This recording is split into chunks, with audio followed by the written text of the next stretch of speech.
Halos 3 taon bago ang ika-40 taong anibersaryo ng Batas Militar, ipinanawagan ng Commission on Human Rights o CHR ang pagpasa ng Senate Bill No. 2615 o Human Rights Victims Compensation Act of 2010. Mas kilala ang panukalang batas bilang Martial Law Compensation Bill.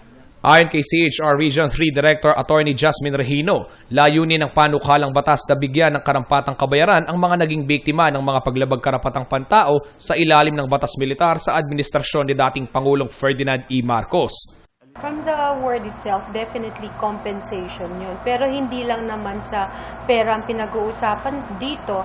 Para din isang batas ito na talagang tinitingnan ng ating Estado na merong paglabag sa mga karapatang pantao ng mga biktima during the martial law era. Usually, yung covered na cases noon is more on torture, illegal arrest, enforced disappearance, maltreatment, kung ano-ano pa, yung mga state forces natin.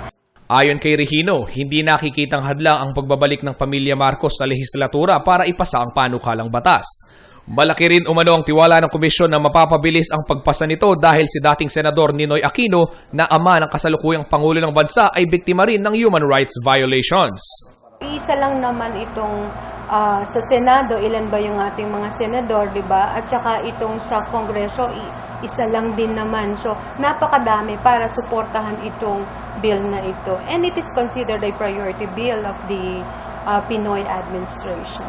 I would put it in a positive side talaga dahil ang kanyang ama ay isang, masasabi natin na isang human rights victim. Mas maganda talaga na maipasa ito.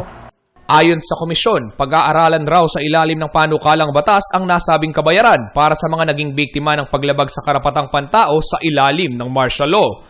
Taong 2011 nang manalo ang mga biktima ng human rights cases laban kay dating Pangulong Marcos sa Hawaii District Court. Sa gitnang Luzon, umabot ng 384 na katao ang tumanggap ng $1,000 bilang kompensasyon. It is symbolic in a way na nalo itong mga taong may paglabag sa kanilang karapatang pantao. They won against the Marcos family. Ngunit nahinto umano ang pamimigay ng kompensasyon sa kasalukuyan dahil inaayos pa raw ng komisyon ang listahan ng mga claimants. Pinastop ko muna kasi hanggang hindi pa na isasabatas yung Marcos Compensation Bill nga. Kasi baka mag-release naman sila ng mga implementing rules and guidelines, what the documents to be submitted dun sa commission. Bilang paghahanda sa ika-40 taong komemorasyon ng Batas Militar, tinitipon ng Commission on Human Rights ang lahat ng larawan at dokumento para sa panukalang batas at upang magsilbing aral sa marahas at madilim na bahagi ng kasaysayan ng pamamahala sa bansa.